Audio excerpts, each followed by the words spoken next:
Hello guys, my name is Vikram. Welcomes you to strive for progress. Topic आपको पता लग गया होगा, चलिए स्टार्ट करते हैं। आज का हमारा न्यूमेरिकल है an object thrown at a certain angle to the ground moves in a curve path and falls back to the ground. तो ग्राउंड पे आएगा ना कोई भी ऑब्जेक्ट, ग्रेविटी की वजह से ऊपर तो जाएगा नहीं। The initial and the final point of the object lie on the same horizontal line। तो सबसे पहले इसका डायग्राम बना लेते हैं, और ड्राइंग में आपको पता है हम पाब्लो पिकासो को भी फेल कर देते हैं। तो यहाँ पे देखते हैं इसका डायग्राम क्या बनेगा। तो हमने एक आदमी बनाना है, आदमी की ये आंख हो चुकी है, ये नाक हो गया, ये मुंह हो गया, उसके बाद ये गला हो गया, और यहाँ से ऐसे आया गला इसका, यहाँ पे ऐसे ये बैठा हुआ है, और ये इसकी ऐसे टांगे बना दी हमने। इसको और कुछ नहीं आपने सोचना कि ये क्या कर रहा होगा। हमने क्या सोचना है कि ये बैठा हुआ है और इसके हाथ में क्या है, कोई भी ऑब्जेक्ट है। हमने क्या कंसीडर कर लेना है कि इसके हाथ में क्या है, एक स्टोन है। ठीक है, अब थोड़ा सा इसका थोड़ा इसको कान बना देते हैं इसका। ये इसकी आंख थी, और ये इसका नाक हो गया, और ये इसका मुंह बनाया था, वैसे तो मुंह ही है। ठीक है, और इसको गंजा करने की बजाय हमने इसकी कैप और लगा देनी है एक। तो ये इसकी हो चुकी है कैप। कौन सी है? नाइकी की कैप है भाई। ठीक है जी, ये हमारा आदमी बनकर तैयार हो गया है जो ग्राउंड पे बैठा हुआ है, और इसके हाथ में क्या, कोई भी ऑब्जेक्ट है। ऑब्जेक्ट को हमने स्टोन कंसीडर कर लिया। तो इसने जब इसको थ्रो किया, तो हमें पता है अगर किसी भी ऑब्जेक्ट को हम ऐसे थ्रो करेंगे तो क्या करेगा, वो कर्व पाथ फॉलो करेगा, ऐसे करके जाएगा। ठीक है, तो हम इसको कर्व पाथ फॉलो करवा देते हैं कि ये ऐसे करके ऐसे गया होगा। और उसने क्या बोला है, and falls back to the ground. तो ग्राउंड पे ही गिरेगा ना, ग्रेविटी की वजह से। तो ग्राउंड पे आ चुका है हमारा object. The initial and the final point of the object. Initial कौन सा है, ये वाला। फाइनल पॉइंट ये है of the object lie on the same horizontal line. मतलब जो लाइन है ना उसकी सेम हॉरिजॉन्टल लाइन है। ऐसे नहीं ऊपर का ऊपर नहीं है, ऊपर कि वहां पे ये ऊपर यहां तक आ गया, कि यहाँ पे कोई टीला था वहां पे पड़ गया पत्थर। सेम हॉरिजॉन्टल लाइन है। तो हमारा क्या बनाना है, हमने एक सेम हॉरिजॉन्टल लाइन बना देनी है। यहाँ पे हमने एक लाइन खींच दी, क्योंकि उसने ग्राउंड से उठाया था और ग्राउंड पे जाके गिरा। एक सेम हॉरिजॉन्टल लाइन है। What is the work done by the force of gravity on the object.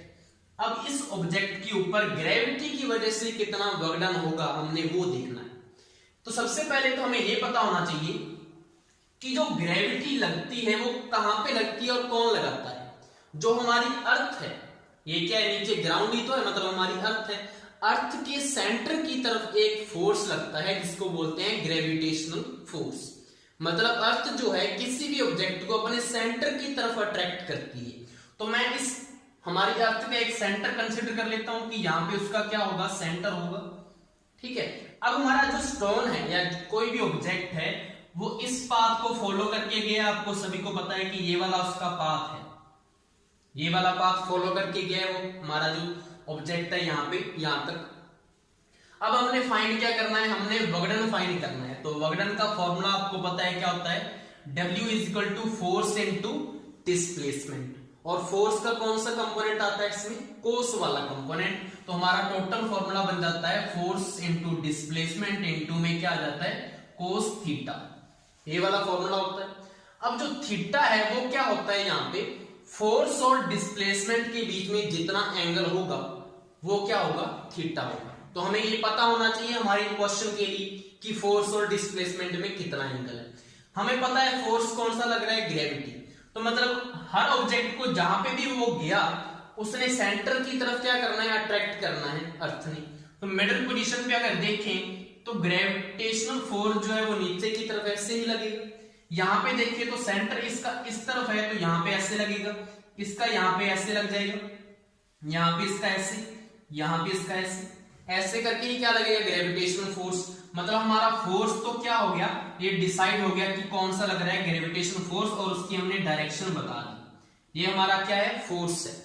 ठीक है, हर पोजीशन पे उसको। अब हमें और क्या चाहिए, डिस्प्लेसमेंट। हमें पता है कि जो यहाँ पे जो उसका ऑब्जेक्ट है वो आगे की तरफ ही तो मूव कर रहा है ना, ऐसे तो है नहीं कि पीछे आ रहा है यहाँ से। तो यहाँ से वो आगे की तरफ जा रहा है, तो इसकी डिस्प्लेसमेंट देखो यहाँ से ऐसी होगी सीधी।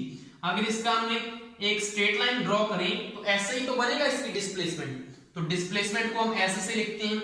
अब मुझे बताओ फोर्स और डिस्प्लेसमेंट में कितने का एंगल बन रहा है? ये एंगल बन रहा है 90 डिग्री का। कितने का एंगल बन रहा है? 90 डिग्री का। यहाँ पे डिस्प्लेसमेंट इसकी किधर है? देखो यहाँ पे इसकी जो डिस्प्लेसमेंट है वो इस तरफ होगी, ये डिस्प्लेसमेंट है तो ये भी 90 डिग्री का एंगल बनेगा। यहाँ पे इसकी डिस्प्लेसमेंट ऐसे होगी तभी तो यहाँ पे पहुंचा स्टोन, तो यहाँ पे 90 डिग्री एंगल हो गया। यहाँ पे इसकी डिस्प्लेसमेंट ऐसी होगी तो यहाँ पे 90 डिग्री एंगल, यहाँ पे ऐसे होगी तो यहाँ पे भी 90 डिग्री एंगल। तो हर पोजीशन पे उसका कौन सा एंगल बनेगा? फोर्स के साथ 90 डिग्री एंगल बनेगा। तो हमारा थीटा तो डिसाइड हो चुका है। अब अगर थीटा डिसाइड हो चुका है तो वहां पे वैल्यू पुट करो, हमारा आंसर आ जाएगा। Work is equal to force into displacement, और थीटा की वैल्यू कितनी आ रही है? 90 डिग्री। ठीक है यहां तक। अब हमें पता है कि cos 90 डिग्री की जो वैल्यू है वो होती है 0। सभी को पता होगा, नहीं तो मैथ वाले सर से पूछ लेना ना। तो cos 90 की वैल्यू अगर 0 यहाँ पे पुट करें तो यहाँ पे क्या आएगा? fs इंटू में 0, तो यहाँ पे वर्कडन कितना आ जाएगा? हमारा 0 आ जाएगा। और यही हमें पूछा हुआ था कि ग्रेविटी की वजह से कितना वर्कडन हो रहा है, तो 0 वर्कडन आएगा। ये हमारा न्यूमेरिकल था। नेक्स्ट हमारा न्यूमेरिकल है certain force acting on a 20 kg मास, मतलब कि आपको मास दे रखा है उसने किसी ऑब्जेक्ट का, कितना है? 20 kg। जो भी गिवन होता है पहले उसको लिख लिया करो। Change its velocity from 5 meter per second to 2 meter per second, मतलब कि आपको इनिशियल वेलोसिटी और फाइनल वेलोसिटी दे रखी है। तो इनिशियल वेलोसिटी को आप u से लिखते हैं, तो u तो आपको दे रखा है 5 मीटर पर सेकेंड, और v आपको दे रखा है जो फाइनल वेलोसिटी होती है 2 मीटर पर सेकेंड दे रखा है। Calculate the work done by the force, हमें फाइंड क्या करना है? हमें वर्कडन फाइंड करना है। w क्या होगा? देखो एक वर्कडन का फॉर्मूला तो होता है फोर्स इनटू डिस्प्लेसमेंट, तो हमें फोर्स तो दिया नहीं हुआ तो वो वाला फॉर्मूला तो इसमें लगेगा नहीं। दूसरा इसका फॉर्मूला क्या होगा? अगर इसकी वेलोसिटी चेंज हो रही है ना, मतलब इसकी काइनेटिक एनर्जी है वो भी चेंज हो रही होगी, तो इसका दूसरा फॉर्मूला क्या होता है? Work done equal to change in kinetic energy, मतलब कि हमारा वर्कडन का फॉर्मूला क्या बन जाता है इसमें? चेंज इन काइनेटिक एनर्जी, ये वाला इसका फॉर्मूला यहां पे अप्लाई हो जाएगा और हमारा सिंपली आंसर आ जाएगा चेंज इन काइनेटिक एनर्जी। अब जो काइनेटिक एनर्जी का फॉर्मूला होता है वो होता है हाफ mv²।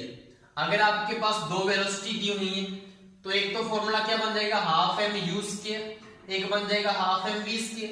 दोनों में चेंज कैसे करोगे? बड़ी वैल्यू में से छोटी को माइनस कर दोगे तो हमारा क्या आ जाएगा? वर्कडन आ जाएगा। तो पहले तो आपने क्या करना है?